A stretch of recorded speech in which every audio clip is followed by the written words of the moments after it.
cooperating. All righty. So we are live and we have a fantastic panel here. I would like to introduce myself first, the moderator for the event and my company, and then I would request each one of you to tell us two things: what you do and why you do it. So, see, everybody, I want to understand the why for all of you. Like, why are you selling stuff for senior people?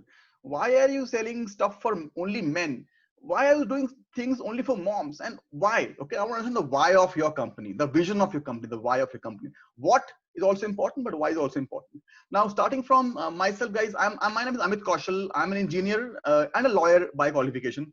Uh, I run a law firm as well as a software company called Inalito. We founded Inalito with one of my partner, Mr. Anand Katakkur. He's from IIT Bombay. Inalito focuses on e-commerce. Okay, so we provide technology to e-commerce companies. Whether you're selling online on your web shop or on your own store, or you're selling on Amazon, Flipkart, Jabong, Myntra, multi-channel, as well as your web shop, we're going to solve a lot of issues for you. So what issues do we solve? Uh, we help you with your analytics, we help you with your marketing, we help you with your personalization, we help you with identifying which customers you're about to lose. We know that you are spending a lot of money on ad, we will improve the ROI of your ad spend. We also happen to suggest do segmentation of customers and products in a manner which is never seen before. We use AI, machine learning, a lot of RNN technologies to do a lot of stuff in a one single Shopify, Magento, BigCommerce, WooCommerce app. You just plug in, which gets installed on your platform, and then your web shop has become smart from that day onwards. When I say smart, it can do a lot more, which 10 apps perhaps are doing at the moment. Uh, this is pretty much what Inalito does. I would love to jump, let's say, to Ayush first.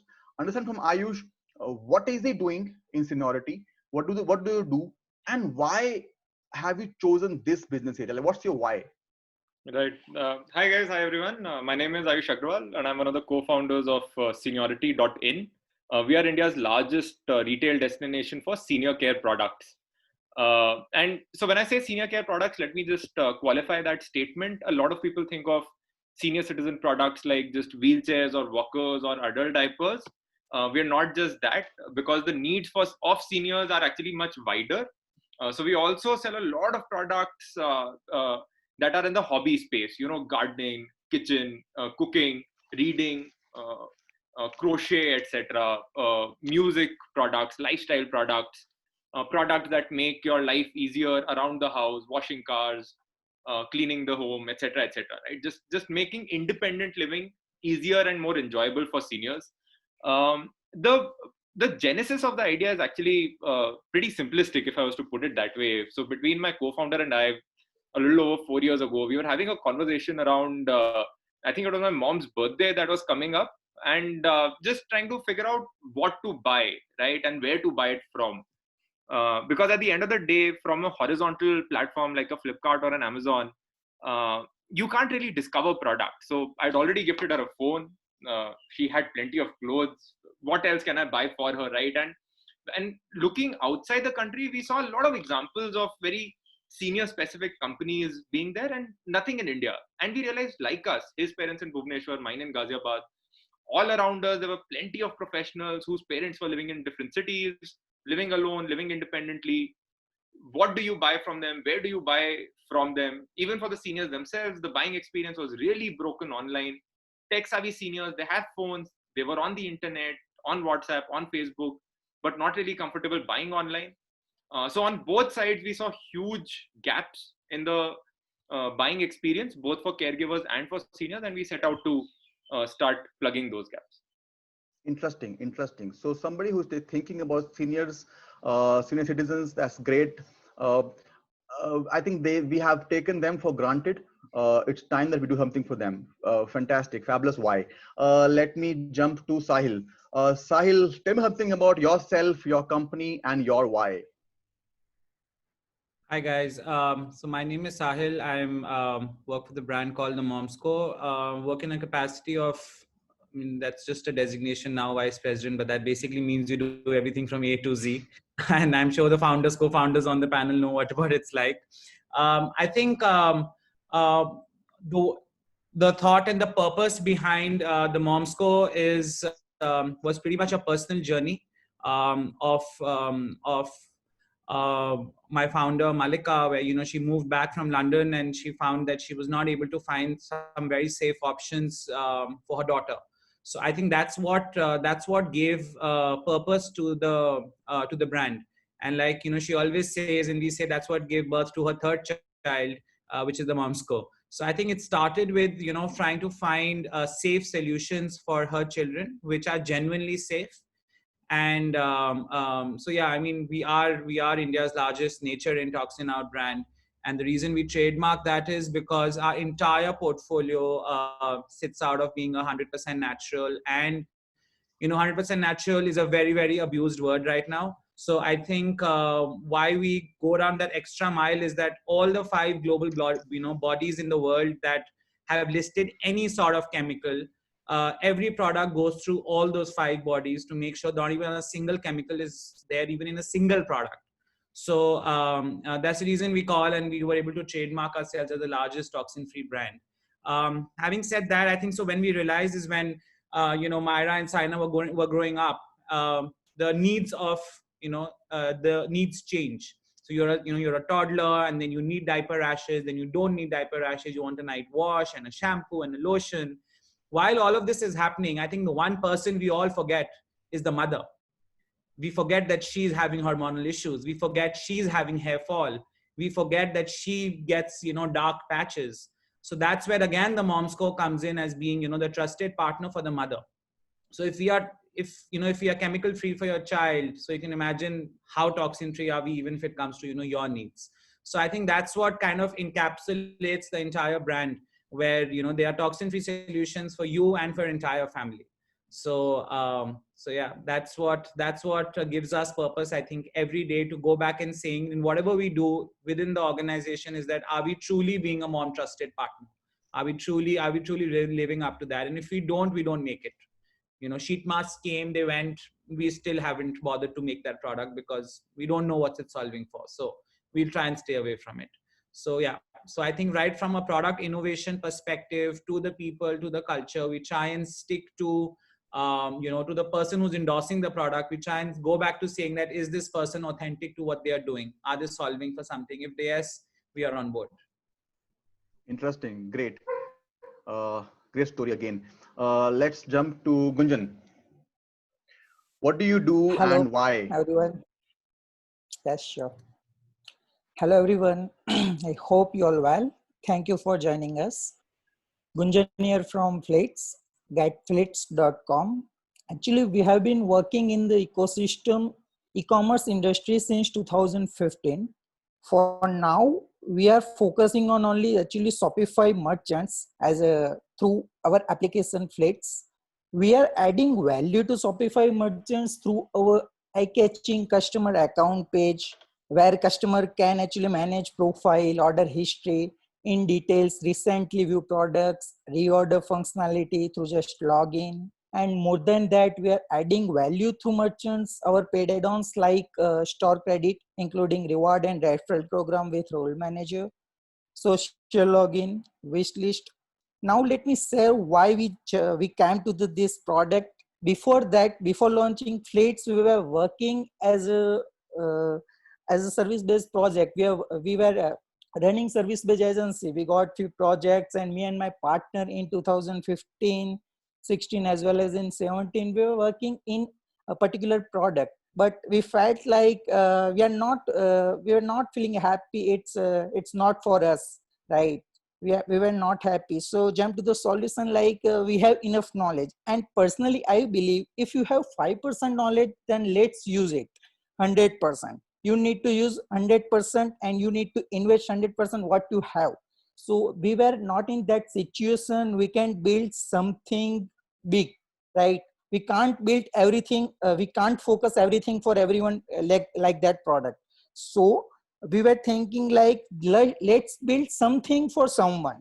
So we were planning and analyzing, and since 2015, actually we were in a Shopify ecosystem, and we have done lots of projects and we have built lots of public and private apps for Shopify merchants. So we came to the solution, let's build something for few merchants who are facing issue, right? So we came to the solution for customer account page. Actually, no one is providing customer account page in Shopify app store. Only Fleets is providing customer account page, and rest of that other features like reward program, social login, with yes, lots of application on app store. But yes, we are planning to give under one roof. Merchant can get all solution in one touch. They can get support through one channel, right? So we jumped to this solution. It's really going well, and step by step we are moving. In 2017 we were started this product with only 2 team members, me and my partner, and happily right now 9 team members working with us, and all are working like they're working on company. All are really enjoying journey, and next month we are going to celebrate our 3rd anniversary. So it's really going well. And personally, I'm looking the marketing and management and strategy part in Fleets. Actually, I would like to communicate with merchants, so what kind of problem they are facing. So yes, I'm focusing on support as well anytime. Yeah. Wonderful, wonderful. Thank you so much, Gunjan. Thank you very much, guys. You know, the Rose Day, the Chocolate Day, the Mother Day, they are more famous than the Father's Day or the Brother's Day. So nobody really care about men. So finally, somebody is there who started a company called the Man Company. Okay, somebody is focusing on men finally. For all of that, all of the things that we do in our lives, I think we are most underrated, most unappreciated community, species, so to say, in on the planet. So perhaps so the Man Company. Okay, so I want to understand your what and your why. I'm so eager to listen to your why. Is that your why? Because we're so underrated and underappreciated. So hi guys, this is Atul from the Man Company. I head the e-commerce business for the Man Company. I mean, quite like what you just said, right? We've always associated grooming with women, right? Though there were some products which men also used to use, right? I mean, we all have been using shampoos, we all have been using body washes, right? But before 4-5 years, right, there was no particular brand which was focusing on men's only products. Now today, being a premium men's grooming essentials brand, we are one of the few brands who offer head to toe range of men's grooming products under one roof, right? So as you rightly pointed out, the objective or the why we started this business was because men also needs grooming products specially suited for them. And we thought that, you know, this is a great space, and because in India, especially, it's not deeply exploited. There are not so many brands in there. So that's when we started. We started the journey almost 5 years back now. We've been growing online as well as offline, and we're thankfully known as one of the premium men's grooming essentials brand today. Interesting, great. Harsh, what's your what and what's your why? Okay, lots of pressure after some pretty good introductions. I'll introduce myself. I'm Harsh from the Soul Store. I handle business development. I handle our offline, which is our retail store. As a lawyer by profession, or rather a lawyer by education, but not by profession, I'm also expected to handle all of the legal stuff and the agreements and all. So yeah, I mean, that's in a nutshell what I handle at the Soul Store. Regarding why the Soul Store was started, I think two sort of simple fundamentals. The first thing was, this was back in 2013 or so, about 7 years ago. We've just completed 7 years.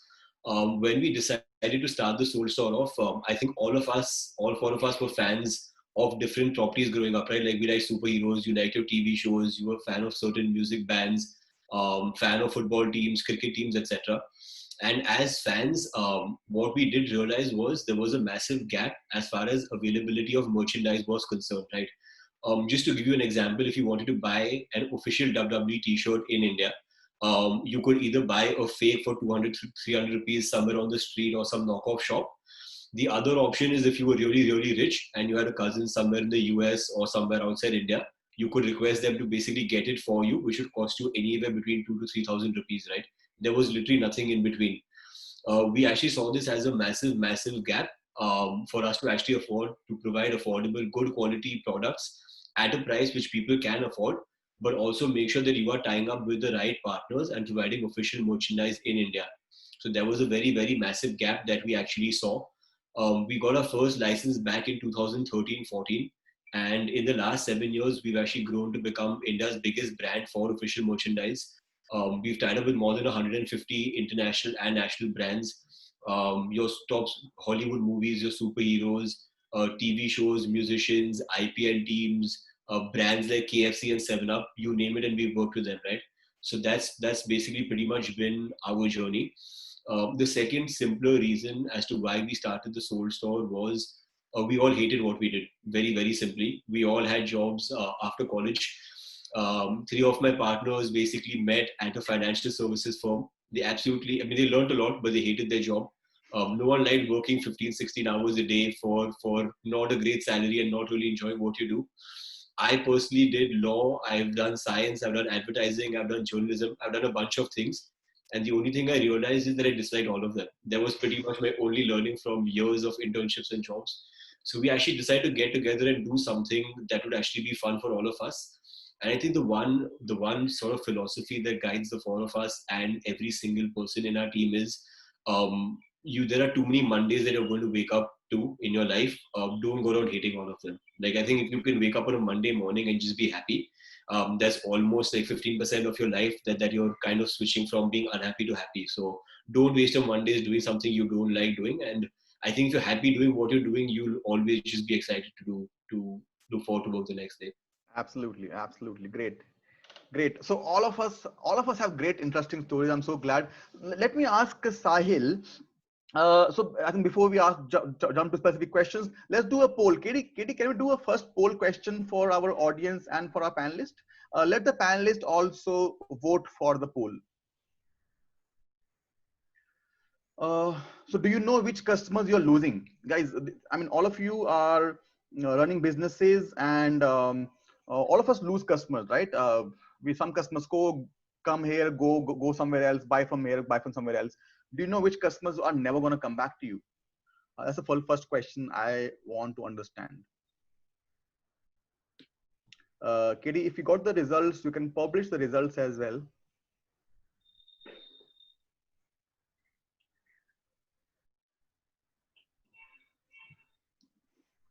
Which customers are we losing? Do we know that? So, okay, 75% people say we do not know which customer we are losing. Wonderful. So these polls are honestly specifically for Inalito. We help you identify which customers you are losing and give you a plan and a strategy to win back those customers, to basically make your customers your clients. So customer is somebody who comes and goes. Clients stay with you. I'm sure Harsh will understand that as a lawyer's language. I have a lot of clients who stick with me since forever, but customers come and go. So we suggest you how to make your customers your clients. We advise you how to make your customers your clients. Great. Sahil, I want to jump to you and ask you a very, very specific question. I mean, the last week when we spoke, you said your business is improving and you're almost hitting the pre-COVID numbers. I want to understand one mistake you made, let's say in last 6 months. What was the mistake, and how did you overcome it? For our viewers, like, what mistakes are we making during these times, and how perhaps we have handled the situation in a different manner? What was the challenges or mistakes that you made in the last few months? That's a very interesting question and a very hard one at the same time. And thanks for choosing me to answer the mistake out of all the I think to be very, very candid and very, very honest, I'm not sure if we can put a finger on what was a mistake I or we made pre-COVID. But what I can say is, I think at least us, along with many others, I think we reacted a lot more than acted. And I think now in going back and looking at that and looking in hindsight as to why did I make that decision or why did we make that choice, I think it was more a reaction than actually going back and, actioning things.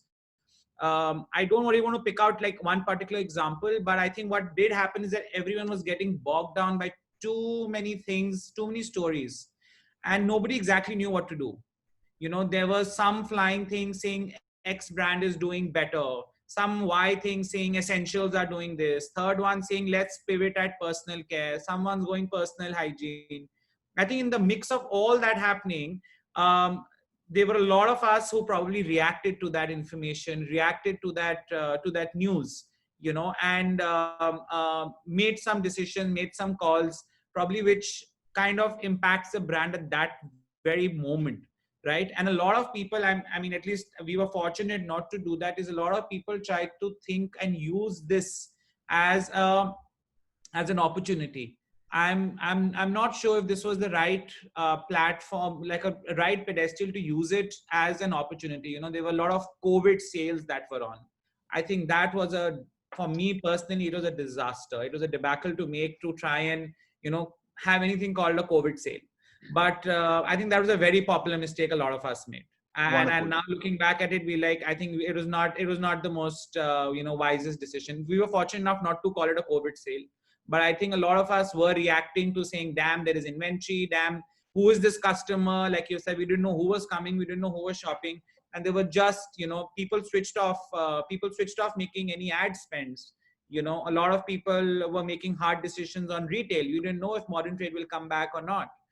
So I think there were a lot of these confusion and delusion that we all were living in, and we reacted to it. I think we could have held on to our horses. We've been making money for 3 years, 4 years, 5 years, 1 month of uncertainty. And I think we didn't pause. We were still trying to procrastinate and try reacting to things and just saying, yeah, we made money. Let's, I think, like hold our horses for a month, see how things play out. I don't think we waited to see how things played out. We Wonderful. just we went in. Yeah. That's a superb advice, Sahil. Superb advice. It's not just professionally, but even personally, we react to a lot of situations, a lot of things that we deal in our lives, whether it's our wife or our kids or our girlfriend. If we don't react, if we act, think smart, we can control our emotions and we will be in a much better position. Now, I want to understand from, let's say, Ayush, what changed for you in last 4 months? In other words, have your strategies changed for your business? Has your thinking changed? What changed for you in the business? What changed for you? Right. Yeah. So, Amit, for us as a business, so like I was saying that seniority is a business that sells products that make the lives of senior citizens easier. Right. This COVID pandemic, we know for a fact that it has had it has affected all our lives substantially. But we also know for a fact that it affects senior citizens disproportionately. Right. So on that front, one thing that we've been very mindful of is that we've been making sure that our product portfolio, right, and our offerings continue to stay relevant. Even in these very rapidly changing times, right? So what we've been able to do is continue adding on a very relevant product portfolio, also add services to this, right? So we launched a health tracking mechanism along with another RPG group company called RPG Life Sciences. It's a pharma company. So along with experts that they had on board, we created a health tracking mechanism for seniors, for them to be able to track their COVID risk. This is before Arogya Setu came out. Of course, with Arogya Setu, a lot of functionality was in common, so we sort of let it go. So as it happens, for the business, it's actually worked out very well for us. You hear about a lot of companies still coming back to their regular numbers. For us, we were already back at 100% in June. And July, we are tracking to do at around almost 125%, 130% of our pre-COVID numbers. So purely in terms of business, we're actually doing much better. Thankfully, because we were able to take those right calls and just sort of pivot and were able to predict to a certain extent the direction in which the winds were blowing. So a very India-centric product sourcing engine that we have, so not as dependent on China. So now with China imports coming to a screeching halt all over the country, so that's not thankfully affected us very badly. Relevant products, Ayurveda, hygiene, etc., etc. Products that make cooking easier, cleaning the house easier, washing your car easier. All of these products are increasingly relevant in a post-COVID world, and because we were able to just build on our strengths, we are actually thankfully doing much better than we were before. Interesting. Now let me ask Atul. What changed for the Man Company? Yeah, so I agree with Ayush. So because of this pandemic, what's more important for a brand is to stay relevant to their audience, right?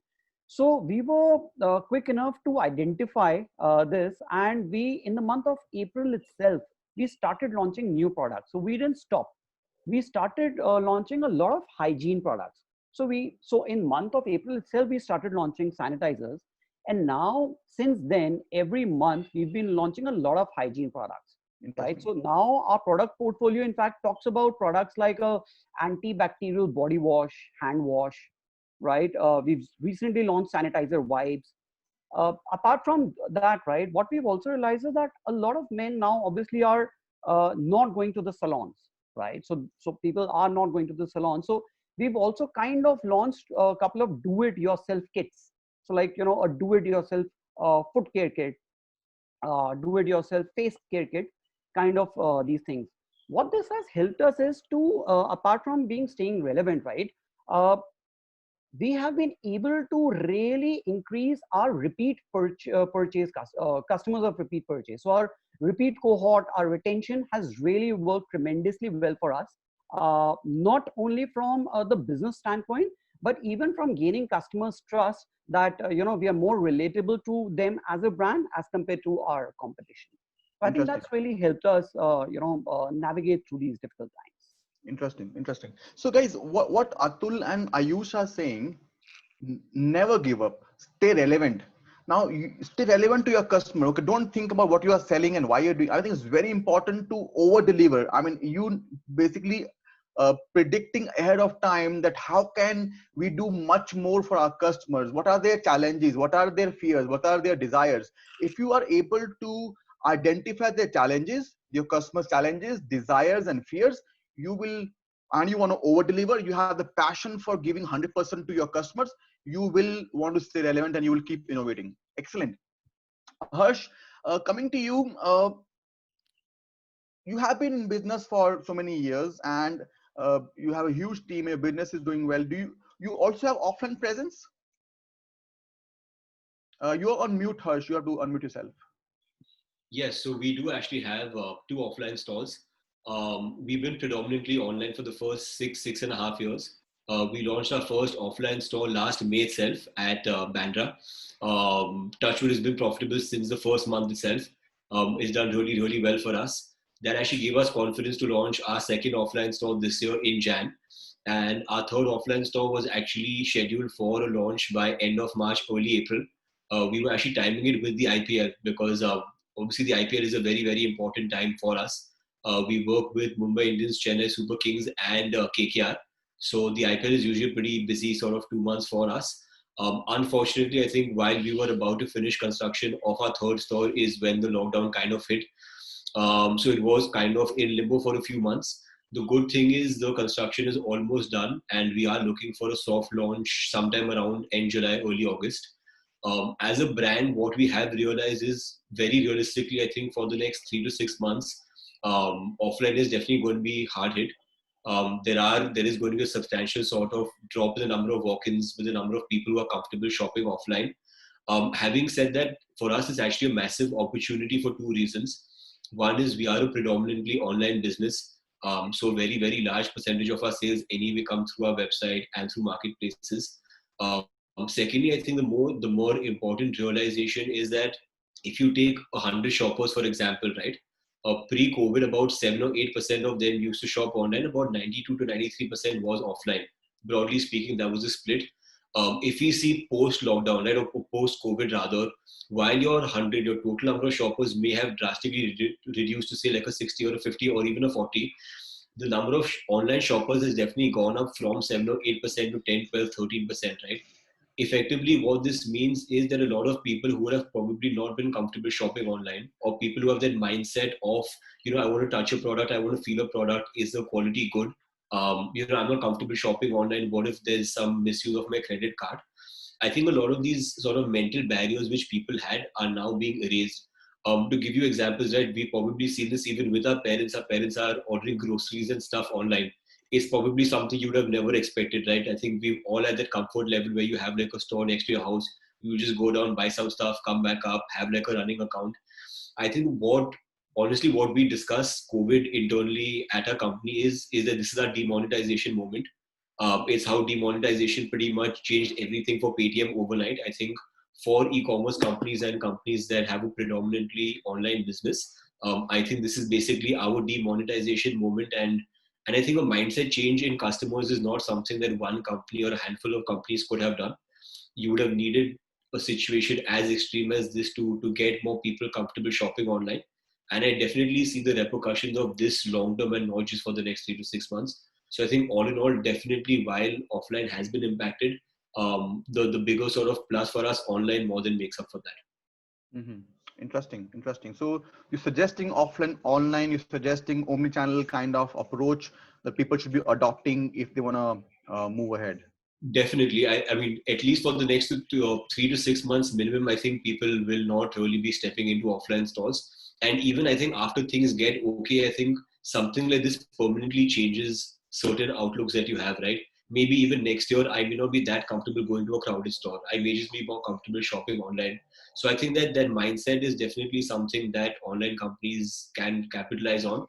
Having said that, offline is still an extremely important sort of asset for us as a brand. I think it cements a lot of value in the customer's head when you see an online brand that also has an offline presence. I think it just gives the brand a lot more credibility if you do have an offline presence. So I would definitely not discount the value of an offline store even at this stage. Wonderful.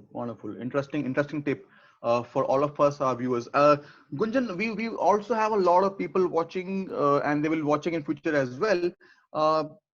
Who are from the development side, who are tech space, and they look up to you. You have flourished in the Shopify world. You have focused on the Shopify world. What techniques have you used to grow on the Shopify platform? Like, how were you able to gather more and more people to install your plugin on their Shopify stores? What were your strategies? You have to unmute yourself. Yes, Amit, thank you for coming to me. Okay. Actually, in Shopify ecosystem is mouth word marketing is really getting more and more merchants to us, right? But let me share first part, technology part actually, because everyone is looking $1 million product in SaaS industry, right? So everyone is focusing on big technology like Python, AI, machine learning and all, right? But for actually we are using technology what we know very well at our end technology side. So generally in backend like Laravel and Python, database MySQL. So my point is we are building our product through our technology what we know very well, right? After that we are not focusing big module nowadays with small team. Actually we are implementing day by day small modules and improving day by day, actually based on suggestion. Actually every day we are getting suggestions from merchants. Actually it's for small merchants to enterprise merchants. It may possible we are getting good suggestion from different industry like grocery, FMC, grocery, fashion industry, different category. We have actually more than 5,000 Shopify merchants are using Fleets nowadays, right? So we are getting good suggestions day by day through our support channel. So Right now, actually, we are focusing mainly on our support system part of marketing. So we are not doing any paid marketing because we are getting good ration, good installation through mouth on marketing. Yes, we are delivering content in community. Content marketing will work because merchants is reading. Sometimes we are publishing help deck, we are improving help documentation day by day, every day. Sometimes you are presenting through screenshot as well. And let me jump to the support. Actually, as a as a software provider to e-commerce merchant, we are getting numbers of support requests day by day, like 5-10 support requests per day. And actually, in starting time, we were not investing time in our support channels, support tool like Freshdeck, live chat, right? And suddenly we are realizing in 2019 mid, we need to focus on support. Actually, we are getting around 5-10 requests per day in support and some custom requests. But if we don't have any team member in support, technical support team also indeed required in your support system, not for only communication purpose, because support needs required first line support, second line support, and technical support also require within a 24 hours. Generally, we are saying we are solving problems within a 24 hours, but yes, our team is dedicatedly working and we are solving problems mostly within 8 hours. And Wonderful. setups like a fleets in a store, generally we are doing within a 30 minutes, because Great. we have dedicatedly 3-4 team members and who are dedicatedly focusing on support, right? And we are analyzing actually daily, we are analyzing support request on daily basis. After that, in team meetings, every week team meetings, we are discussing on particular request, what kind of request we need to implement, what kind of problems actually merchants are facing, right? So we are Interesting. focusing on particular, give solution for particular problems.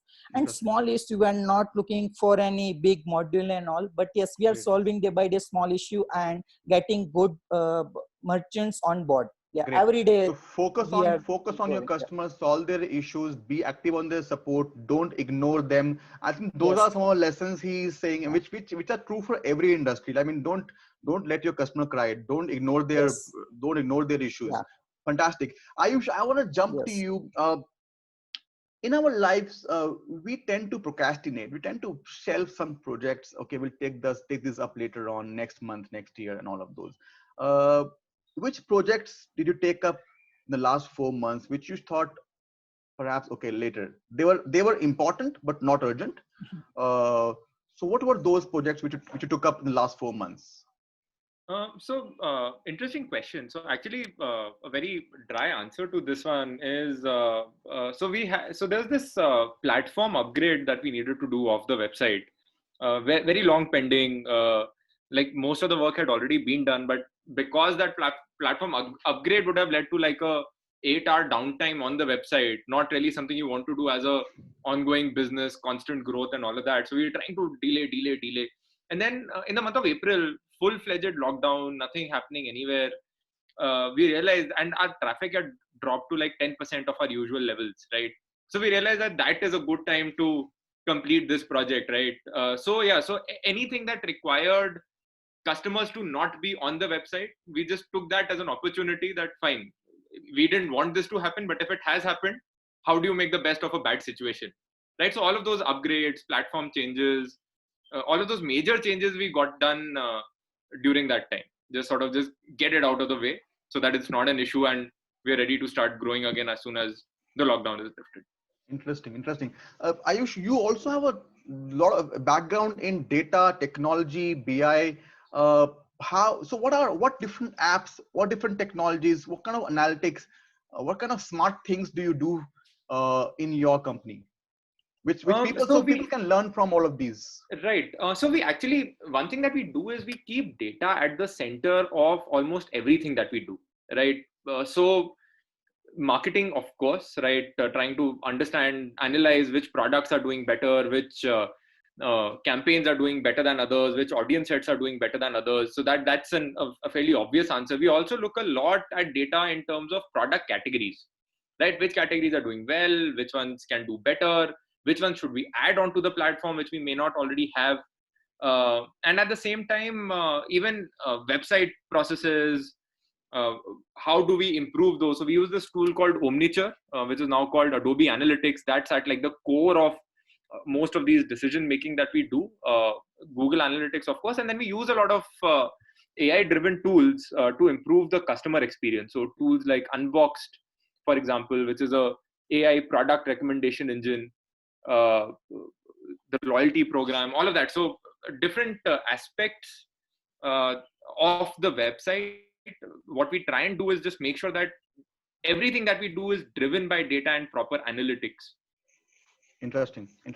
So we have a lot of questions coming up. I think we can, but so at the moment I will request our attendees to just keep posting questions. In the end, about last 20 minutes, we will ask these questions. Also write the name of the person, the name of the person you want to answer the question. Okay. Great. Let me. So Katie, can we do one more poll question right now? Second poll question. Yeah. All right. So are you confused with too many apps on your web shop? I mean, all of us use all of e-commerce merchants use a lot of apps. One for this, one for that, one for this, one for that. There are hundreds of apps we tend to use. Are you confused? Do you think had there been one JD app which will kill 10 apps, one Amitabh Bachchan type of kind of app which will kill 10 other apps? And are you confused? Do you think do you suffer from distributed intelligence? That's the question.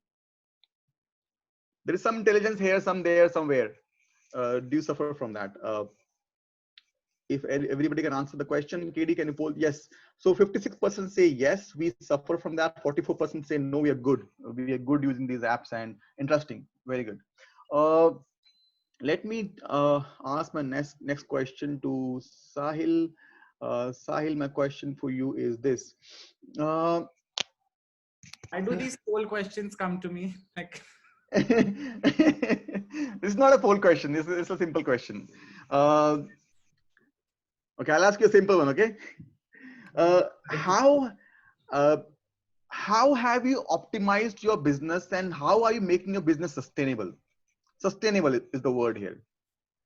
Sustainable to what? Like, in what fashion do you mean sustainable? Keep growing, not like green tech sustainable. I'm talking how is the business becoming sustainable? Because the other sustainable is also equally important, aren't it? It is. In today's times, I think it's also becoming very, very important for a consumer to know, how friendly are you to the environment and how friendly are you to, the Mother Earth. I think that's also becoming very, very relevant. Like, we are a part of the plastic neutral program. So I've seen the number of people who used to, give that 1 rupee towards plastic neutral, and it's gone up tremendously. And people really want to know, why are you giving us? There are questions coming in saying, why are you giving me a mono carton? Just give it to me in your thing. Like, why are you wasting paper? So then I go back to them and tell them it's recyclable, and I use this paper and that paper. But it's, yeah. So yeah. Coming back to your question, Amit, sorry. So do you just rephrase your question, please? How are you ensuring that your growth is you have a good growth year by year, month by month? You're adding more customers, you're adding more orders, your average order value is increasing. How are you ensuring that? So I think, the average order value increasing, and adding new customers, doing CRM to bring back old customers and all of that. I think that's become pretty much hygiene for any of us today. I think that's the most simplest solve to do. I think what is becoming really, really important and critical is, I think which a lot of us have already said it, and I'll re-emphasize, is to become relevant with every passing phase, right? I mean, COVID is just one such time period of our lives where we have realized that how relevant you still have to be. I think what, from a personal journey perspective, is, I think all of us are selling products. But at the end of the day, what a consumer is buying is, they are buying a story. They're not buying products, So I think that is what has helped us to grow month on month. And like I've said, that we've in fact grown to our pre-COVID numbers. And the reason for that is because I think throughout this phase and even before, there was a story, right? And there has always been some relevance and some story for the consumer to buy into. They are not buying into you because you're the biggest. They're not buying into me because we are the largest. So I think after a point of time, they buy into you because they really believe in what you're doing, and they believe in that story, that what we call as brand videos. So I think that is what has been at the fulcrum of the brand and will continue to be, is that that story continues, right? Like, we will not launch a kids range till the time the daughters are not big enough to be kids, because then it's not true to the personal story any longer, right? Mhm. We will not stop sending personal emails, right? We still are times when Malika and myself have picked up the phone and spoken to consumers, right, ourselves, because I think that's where that's what counts. And they have been pleasantly surprised that you have more than 100 million customers and you're calling up this one customer to know what happened. So I think that doesn't stop for us, and it will not stop for us. So I think the story, the selling the story continues. I think the products will sell automatically. Wonderful. We'll continue celebrating the women. We'll continue talking about their children. We'll continue talking to young moms. By the way, we have fabulous products. You can go try them out. But we are here to talk about you, and we're here to talk about your journey. So yeah. Great. That's a great advice. I think a lot of people listening to us and who will be listening to us in the future must follow this properly. Harsh, you are a lawyer and also you have been in the company since day one. We have a lot of people wanting to start e-commerce business as of yesterday, and they think करना ही क्या है, कुछ products बनाना है, e-commerce is giving it for free, launch it. What advice would you give to people who want to start an e-commerce company? What approvals, licenses do they need? What legal hassle can they avoid? Can you throw some light on that? What would be your advice to people who want to start e-commerce companies? So a couple of things, right? I mean, on one hand, obviously, if there was ever a time to start something online, I think it's probably the best time to. You have, like I said, you have a large sort of population of people going from the offline retail space migrating online. It's definitely a good time to go online.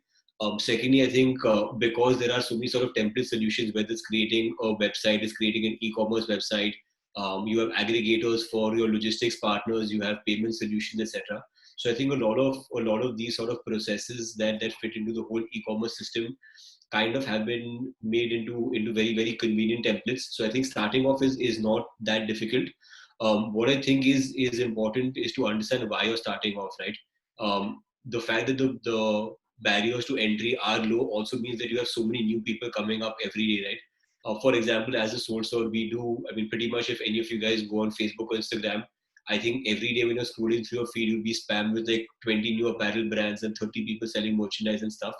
So it is definitely a very, very crowded space. I think what is more important, I think whether you're online, you're offline, you're doing something completely different, I think it's important to understand, is this something I want to do 5 years down the line? Is this something I want to do 10 years down the line? If your agenda or if your purpose is to basically jump in when things are hot, make a quick buck and probably leave in 6 months or a year, I don't think that's going to happen. I think there's a lot of great brands online doing some really, really great work. So if you want to come within 6 months, a year, disrupt it and leave, I don't think that's going to happen. I think the more important thing, irrespective of the nature of your business, is are you willing to commit to it full time for the next 5, 10, maybe even more years? And I think if you are willing to do that, I think the hurdles and the issues that you will face, and honestly, there will be a lot of issues. It's not going to be smooth sailing. This is something, in fact, that we realized with the Soul Store, that when we launched off in the start, the first month was actually great. You know, when your friends and family find out you started something, everyone's supporting you, everyone's telling their friends and family and their uncles and aunties to go buy. You get a lot of orders from friends and family. You think it's great, it's really easy, this is the easiest decision. I think month 2, month 3, month 4 onwards is when it gets really, really difficult, because your mothers and your fathers and your grandparents have bought whatever they had to, and you're now relying on actual customers buying your products to see whether your business actually makes sense or not. Are your products something that the general population is going to buy into? And I think it's very, very important from the second or third month onwards to just kind of fight it through, because there will be a lot of challenges, right? Your supplier messed up something, someone basically did not give something on time, You promised the customer product A, but the courier person messed up. There are 10,000 things that can go wrong for every one thing that can go right. But I think if you go around blaming the 10,000 people saying you didn't do this and you didn't do that, the customer doesn't care, right? It's that simple. So it's very easy to give a reason why something didn't happen. It's a lot more difficult to actually go ahead and make it happen. And I think if you have that sort of that drive and that inner desire to just push through and make it happen, you'll figure it out, honestly. Wonderful, wonderful advice. Thank you so much. Thank you so much, Harsh. Atul, there are a lot of e-commerce companies in India. Okay, uh, you are doing fabulous online as well as offline. You got some great Bollywood names linked to you. Which e-commerce company do you learn from? Do you Envy. Well, envy and learn from? Yeah, I बहुत बढ़िया काम कर रहे हैं. I want to do something of that sort here. sure, sure. So I'll be honest. I think learning is there I mean, you can learn anything from any store today, right? Every store is doing something new, right? It's not that even if it's a new startup, right? Today, they will come up with a new strategy, be it design, be it user experience, be it the way they're servicing the customers, or be it the way they're fulfilling their orders, right? So everyone is trying to create a differentiator, and thus there's always something new to learn from anyone, right? Having said that, uh, envy, I'm not really sure, because again, as I said, we have positioned ourselves as a premium men's grooming product, and one of the few brands who offers head-to-toe range of kind of products. So I won't say that I envy someone like an Amazon per se, because it's the marketplace and we are partners with them, right? So Yeah. I'm not really sure whom to envy, but learning, of course, from almost every store today. Which company do you compete with? Who is Yeah, so focusing on premium men care? yeah, so our closest competitors have been Bureau, Ustra, and Bombay Shaving, Okay. right? But again, the positioning has been slightly different. Mhm. Even the tonality or the audiences that we speak to, right? Even the kind of products, the niche that we've created is not exactly the same like our competitors. So that's where I think we're slightly still different, and that's actually helped us, get the premium as well as the loyal audience today. Interesting, interesting. Ayush, which technology apps do you use? Like, which ones do you use? Uh, Do you develop yourself mostly, or do you install Magento apps? Mostly, I mean, we try and find a balance Mhm. because in a lot of cases, as we've advanced further and further, we've realized that a lot of cookie cutter solutions don't really fit our needs perfectly. So we Okay. end up using a hybrid approach, which is we find a pre-made solution that is closest to what we want, and then we sort of tinker with it and sort of make whatever minor edits we need to in order for it to fit in our uh, fit our needs, So basically. basically, you ask product companies to service you, do modification in their products to suit your uh, needs. yeah, so sometimes the product companies do those modifications, sometimes we do the modifications at our end, right? But we do have They give you the code. uh, They give you the to, code.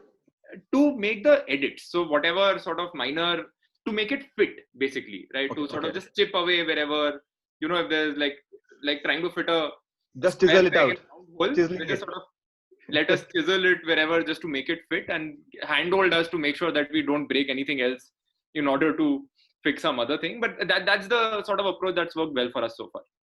Can you name a few apps that you use for your things? So for the loyalty program, we have Zinrello. Mhm. The product recommendation engine, we currently use Unboxed. Okay. And for our the notification engine, currently we use a tool called Gamuga. But our contract with them is sort of coming to a close, so we're looking at a couple of other partners to build that engine out for us. How big is the technology team? Like tech Uh, team? in total, we have across product and tech, we now have around 20 odd people. So they are developing things for yourself. Yes. Okay, wonderful. So Yeah, you believe in developing things for yourself, and you also believe in taking a few things from here and there. yeah. So we are an online first business, right? So for us, as we more than 95% of our revenues comes from the online business. That's where all of our growth is. So technology is a big area of focus for us. and that's definitely a way forward for us. For the longest time, in our first couple of years, we were using an outsourced agency to do our tech developments for us. We realized very soon that that's not going to work out well, and we started building our in-house team out. Interesting. Harsh, what's your take on technology, in-house versus outsource? What apps do you use?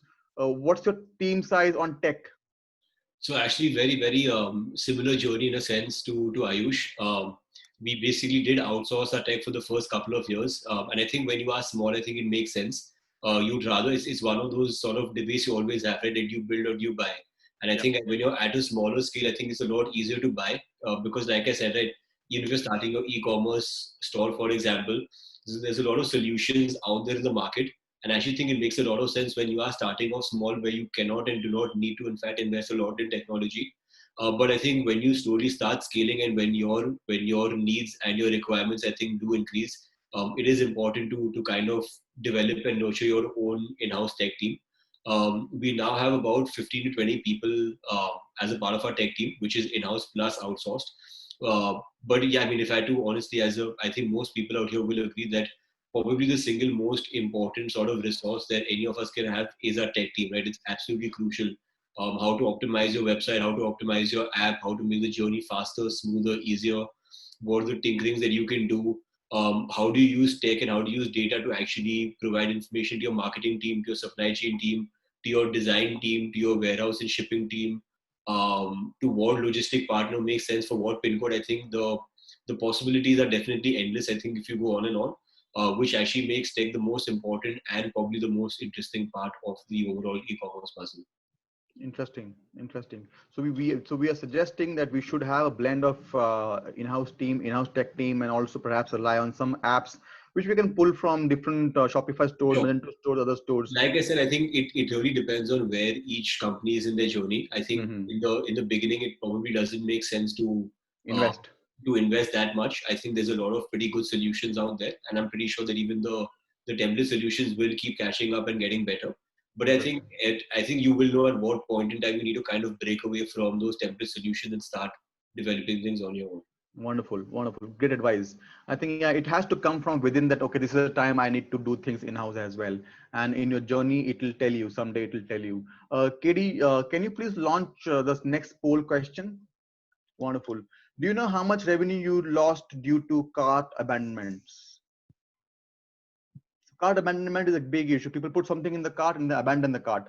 And that happens all the time. So do you guys know how much revenue lost when the people put something in the cart and they abandon the cart? And so this question is for all the panelists and for all the attendees. Katie, if you can pull up the results. No. 64% say we do not know how much money we lost. 26% people saying yes, we know how much money we lost in cart abandonments. Interesting. So this is again one of our features which we can tell you how many people in Alto can tell you that if people are putting stuff in the cart and if they're not buying, we can suggest you ways we can bring them back and we make them buy what they put in the cart. Gunjan, my next question is to you. You work with 5,000 people, Shopify people, folks out there. They also, of course, and some of them are big, some of them are small. They also, of course, have in-house team. According to you, and you are solving a very specific problem, and it's sometimes very good to be niche. And I am doing this. I suppose I make the hinge for this pen, just a hinge. I don't make anything else, and I am perfect in making this hinge. Now that's what you do, and you have been pretty successful in that. Now my question to you is, how do you, and if people have in-house teams, they can make this hinge themselves, they can make this feature themselves because they have already been so many things. How what's your experience on why did you decide to be this niche, and how do you convince people that they should not do it in-house, they should take it from you? Yes, really good question. Actually, yes, many merchants are in-house team, but if you are providing specific solution and you already built your trust in market, right? So they can think on that, and we can give explanation what is our next feature, what we are going to live in next few months. That's why they are keeping us, right? We are generally we are telling them in our communication and support channel what is our next feature. They are asking to us, will you build this? Yes, it is our bucket list and lots of feature, and we are listing in our live channel list, like we have updated on this date, right? So they can Product see in roadmap. admin panel. Yeah, So product roadmap. yes, roadmap. Yeah. So they can trust on us, like, yes, this team, these guys are working on new things, right? And for specific names, actually, we have lots of module, but our specific focus is account page. And as a store owner, actually in particular Shopify ecosystem, they are not providing organized account page, and other e-commerce major platform like Myntra and Amazon and other few small businesses as well, they are providing eye-catching account page, right? So we are providing account page. Yes, they can build, but few other functionality like reorder, recently view product, and after that we connected few other module like reward and referral program and wish list connected to account page, right?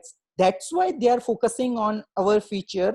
If we can use this, then we will get good things later, because we are updating day by day, every day we are telling them you can.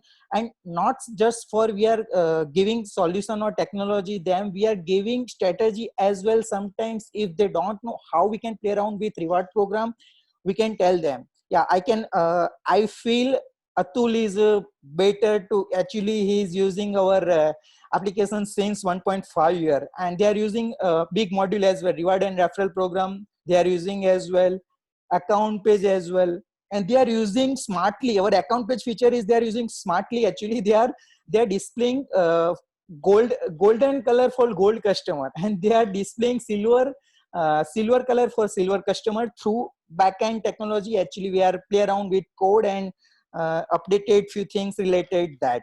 So few tweaks we are giving to enterprise merchants, and for small businesses we are giving just normal simple and simple account page in very affordable price. We are not getting big amount from them, and they can afford, and we are providing few other things related to that. That's why they are Wonderful. focusing on it. Wonderful. Excellent, Gunjan.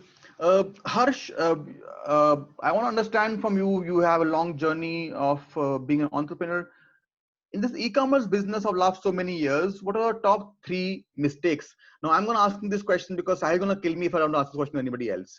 So, what were your top 3 mistakes as an entrepreneur in the e-commerce space? Okay. Maybe you would have want to go back to a time and I wish I did not do that. I think more than mistakes, I think learnings is definitely, I think, a better way of putting it. Not surprisingly, I think a couple of those learnings, although we've been around for about 7+ years, I think a couple of learnings have actually kind of seeped in just in the last 3 or 4 months because of how dramatically things have changed, right? Like I mentioned earlier, I think the first biggest jhatka, I think, for lack of a better term, was in the second and third and fourth month when everything just dries up, right? I think at that time, it's like I said, it's very easy on one hand to either blame everyone and blame everything. This person messed up, that person messed up, because it's always easy to fault someone else for your failures, and it's very easy to credit yourself for your success, which is, I think, probably something that you when you learn the hard way, I think you figure it out. The second thing I think that we've kind of learned over the last couple of months, actually, luckily this is not a mistake we've made, but this is definitely, I think, one pointer I want to give out to everyone who is interested in the e-commerce space. I've seen a lot of brands in the last month and a half, after they've opened up post-lockdown, things are slowly getting back to normal. Especially in the online space, I think a lot of people have been relying heavily on discounts. That is something I've seen. I think mid-May is when e-commerce kind of opened up, at least as far as Bombay was concerned. In the last about 2.5 months, I've probably lost track of how many sales a Myntra or an Amazon or tons of other brands have done, right? Honestly, I think of sales as cheat codes, right? Like, okay, like in the short run, yes, I'm getting new customers. I'm getting someone who would have probably not purchased from the sold store earlier. But you need to understand what is the value of that customer, right? even if you have given a massive discount to the customer to get them on your website for the first time, someone who's buying a t-shirt at $2.99, right? Is he buying a t-shirt because he loves your brand, he loves your quality, and he's happy that he's getting a discount? Or is he just thinking, okay, I'm getting a t-shirt for $2.99, I'll buy it from the Soul Store today, I'll buy it from someone else tomorrow, right? I think it's what is more important than offering discounts to customers is offering value, right? Which is again where the Soul Store comes in. What we were able to do is provide very high quality products at an affordable price point.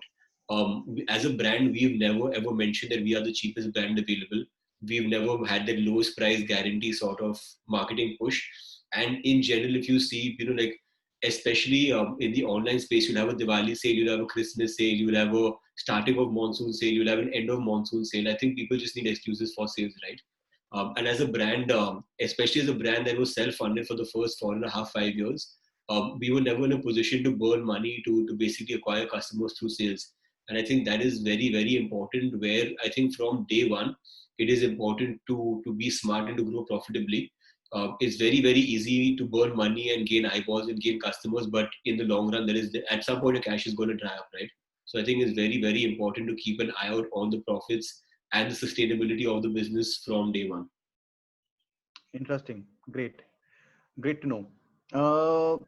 Ayush, as the company's co-founder and CEO, I want to understand from you, how do you hire your people? I mean, there are two ways of hiring people. We generally hire based upon capability, and some of us also hire based upon values. Honestly, of all these years, I have been hiring people based upon their capability, whether they know this or not, whether they have this much experience or not, whether how much sales and marketing experience that they have, all those capabilities. And in the last 2 months back, we started hiring based upon values. We have identified what are our values. So our values, suppose as a company, as individuals, is we are go-getter. We have a positive attitude. We never say die. We basically want to give a best experience to our customer. We are hungry for achievement. These are our values, and we are now hiring people based upon values. Who are people who are hungry for achievement, who are enthusiastic, who have energy, and we have these people. We hire these people who have values. We give them capability. They capture the capability, and they become super employees. Now, this I learned in the lockdown. Okay, now we had 4 people with great values, and all of them were fortunately also freshers. Their great values gave the capability. In 2 months, they skyrocketed. Now, what's your hiring strategy, and how much time, what do you look for in candidates? How much time do you spend for hiring right candidate, right people?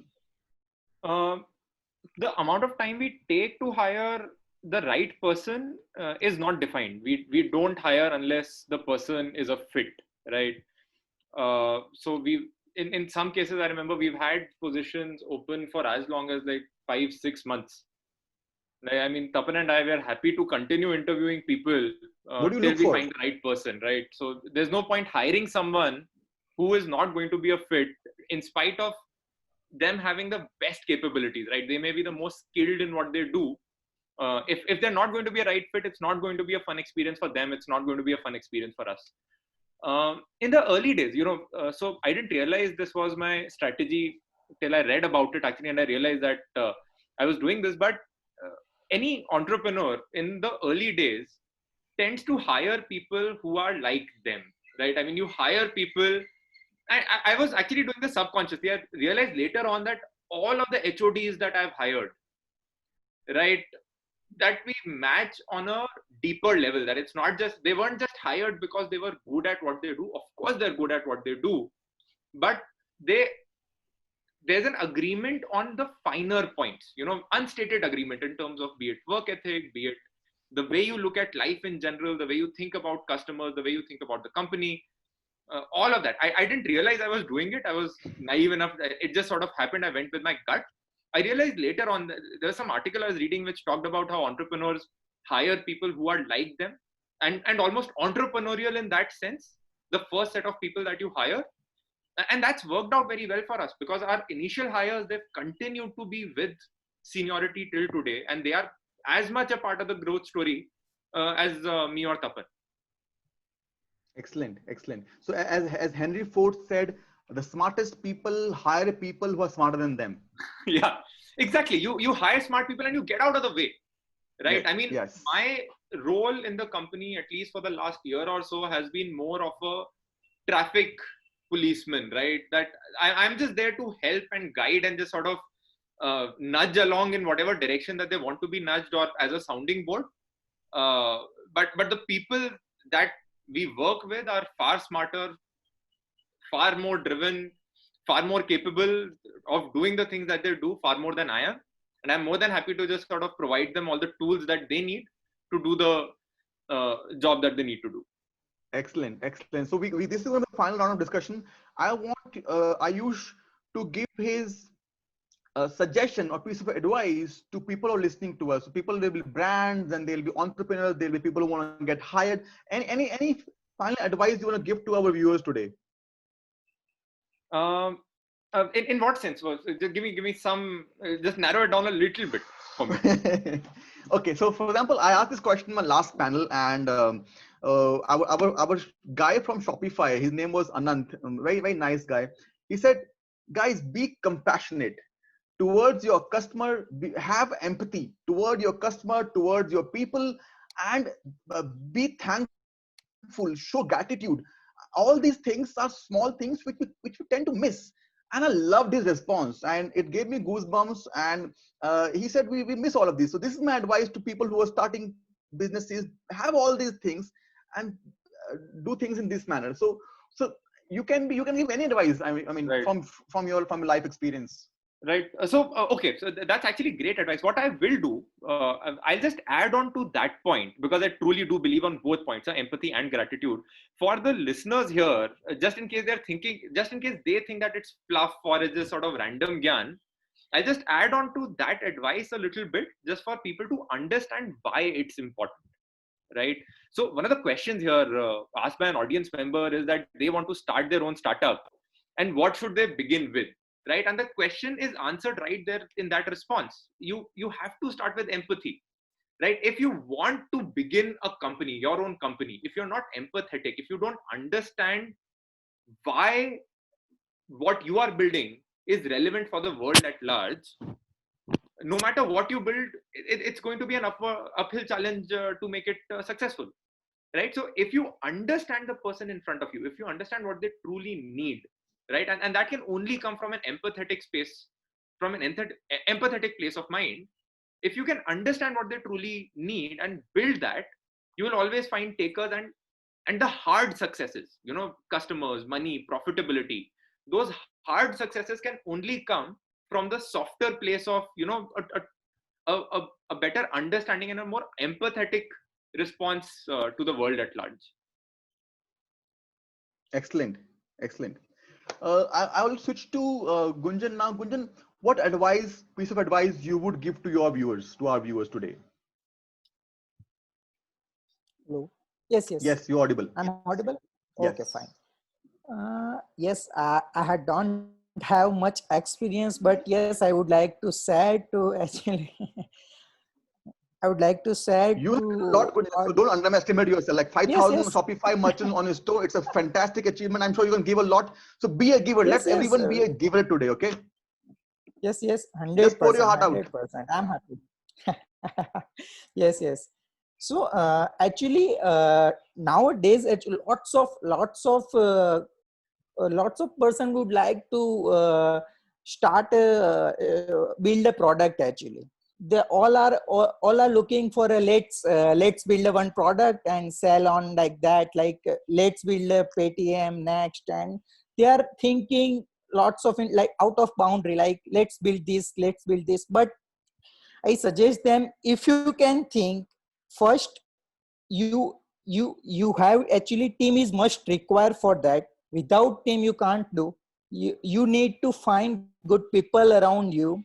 You need to work and in your core team, multitasking people must require if you are looking, because in initial time you don't have a financial backup. It may possible. I am just sharing practical things. I'm not sharing like out of boundary and visionary things. I'm just sharing practical things. If you don't have a financial backup at initial days, you need to find multitasking people in your core team. let's focus on particular things and go ahead step by step. Don't focus in like millions and billions. Let's jump on one step after, and once you achieve, and let's focus on next step. And you have to solve problems for particular target audience. Let's focus for something for someone, not don't focus for everything for everyone.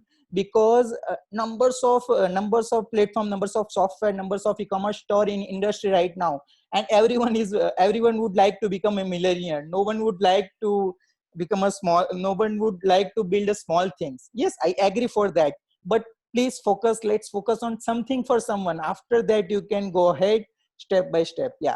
Wonderful, And wonderful, team member must require for that, good team members. Yeah. wonderful, excellent, excellent, Gunjan. Atul, what advice would you give to our viewers Um, from your experience in general? How to grow in life, whatever you want to say. I don't want to jinx it. Sure. Yeah, I believe whatever you do, be it start your own business, be it look for a job, whatever you want to do in any stream, be very sure that what is it that drives you? What is it that you're passionate about, right? So for instance, if you choose e-commerce, you need to be very sure that you're passionate about e-commerce. Again, I'll circle back to, one of the questions that you were asking earlier, value versus capability. If you have the right value, if you have the right attitude, right? Capability can always be built, right? You can always learn things, but do something that you're really passionate and you really want to do something in life. That's something that I'd like to advise here. Wonderful, wonderful. Sahil, we come to you. Yeah, I think one of the most important things someone had said to me 10 years back, and I think I'll repeat that today for a lot of people, because it was something very close to my heart, and I think it was very relevant. There are two things to it. One is stop getting bogged down by what the other person is doing. You need to, we have to somewhere stop looking at what another organization, another company, another brand, another person is doing. Otherwise what you'll end up doing, you'll always just end up shadowing the other person. You have to build your own story. So I think for that, it is pretty much an amalgamation of what everyone has said, that what you believe in, what are your values, what is your commitment towards, are you compassionate towards it, and do you truly believe in it? So build your own story. That is one. And the second thing, which is something I still apply to my life every morning, personally and professionally, is pick your battles. I think it's very important for us to pick our battles. If you don't pick your battle, you'll always be in a state of war. So I kind of stick by that. Everything can't be important for that day. Pick your battle. Every time your boss is shouting at you, you can't have a retort on everything. Pick what you want to pick with him. If a customer is not happy with 10 things, decide what you want to solve for the customer. If you're making a creative, again, pick what do you want to solve for. The bottle, the image, the ad copy. Pick your battle. So I think that's something I'd advise. I have a tattoo which says that. So I mean, that's as much as I believe in it. It Wow. says, pick your battles. So, wow, yeah. interesting, very interesting. Harsh, last final words from you, then I will wrap up. Okay, so I think like it's always nice like when we have these things that we genuinely personally believe in, because like Ayush said, it's easy to sound, I think, wise when you just put these really deep sounding quotes, but I think when someone genuinely believes what they're saying, I think you can always tell from the emotion, the passion with which someone says this. I think that if I had to choose one thing that I probably personally most believe in, and that I try bringing up in as many conversations as I can internally with team members, juniors, seniors, everyone, is that it's okay to fail. I think especially at the employee level, right? I think very often there is this sort of mentality where you want to play it safe. You don't want to try something new because you don't want to make a mistake, right? Okay, I've been told to do ABC things, or I have ABC responsibilities. You want to play it safe. You want to make sure that these 2, 3, 4 things are done. And okay, right, like my job is done. I think if you really, really want to succeed, I think it's very important to understand why you're doing something. Can I do ABC and can I also add a D and an E to it?